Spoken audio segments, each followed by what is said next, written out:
It's around 200 or 300 years later. So Caesar is still such a huge part of this story. You know, his wisdom and what he's created has trickled down to all these clans and different groups of apes. And, you know, it's very human.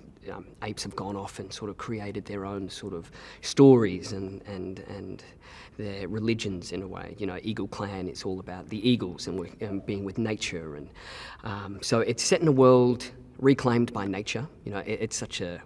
Wes's vision boards and the things we've seen, it's such a beautiful, terrifying world where nature has just taken back what's hers, you know, and the skyscrapers just eaten by vines and you know, rivers, raging rivers running through cities. And so it's an incredible world, and it's a world I've always really loved. And I think, you know, Wes is such a visual director, so I think it's going to be pretty mind-blowing. And who's in control? As far as Eagle Clan knows, we don't know. We're such an isolated clan that the teenagers, I don't think we've ever really seen violence. You know, that's another thing that's so beautiful about these films is the last trilogy is always in conflict. You know, they're always fighting.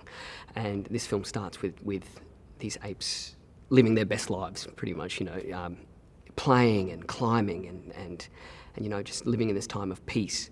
But little do we know, there's apes in other parts of the world that are a little bit more ambitious for power than we are.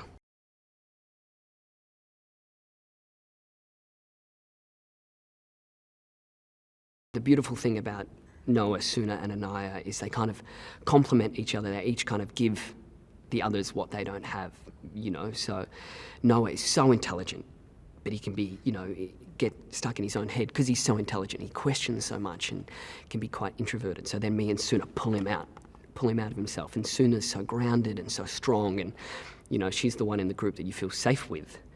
And Anaya is the rat bag, I think, you know, which in a beautiful way. And what I love about Anaya and what is so complex about Anaya is that, and, you know, it's most people that have that sort of cheekiness or bravado, it comes from a place of, you know, there's been some hurt. You know, I think Anaya is probably the smallest of the group, easily to be picked on when younger. So these two friends, you know, protect him.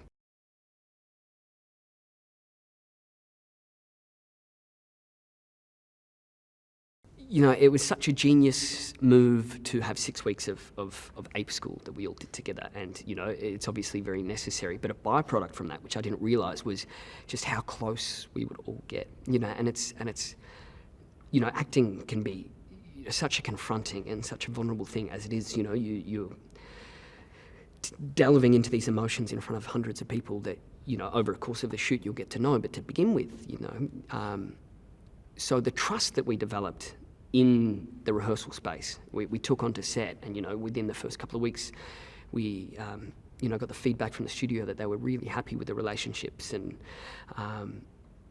that the kind of friendship and the joy was translating, which is so important. And it's the same with other, you know, I don't cross paths too much with Peter, who plays Raka, or you know, fleeting moments with Lightning, and but just the trust that we've all developed, it's helped so much. And the shoot changes so rapidly because of the amazing locations, because of the weather, because of, you know, Wes always has this brilliant story in his mind that, you know, we don't kind of get privy to, and sometimes until we rock up. So there's a lot happening on the fly, and just to know that the people you're working with, the people you're looking at, no matter what choice you make or what happens, will have your back. So it's a really wonderful relationship, the three teams, and it's just been such a joy to play with.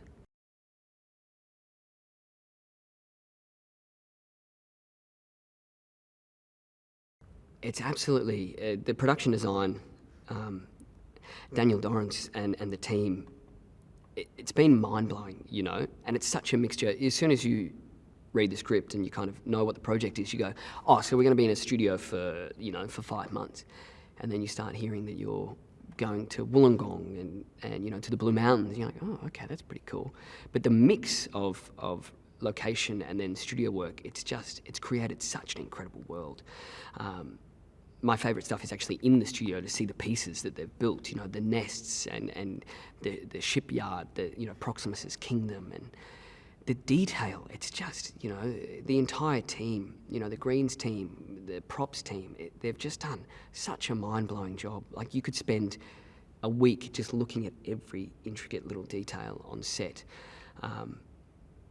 and, you know, things that people may never see, but they're just there. You know, the specificity is just, it's mind-blowing, you know, and that's kind of, sometimes, you know, it's easy to forget to stop, but, you know, when you just stop and you look around and you go, okay, this is pretty cool.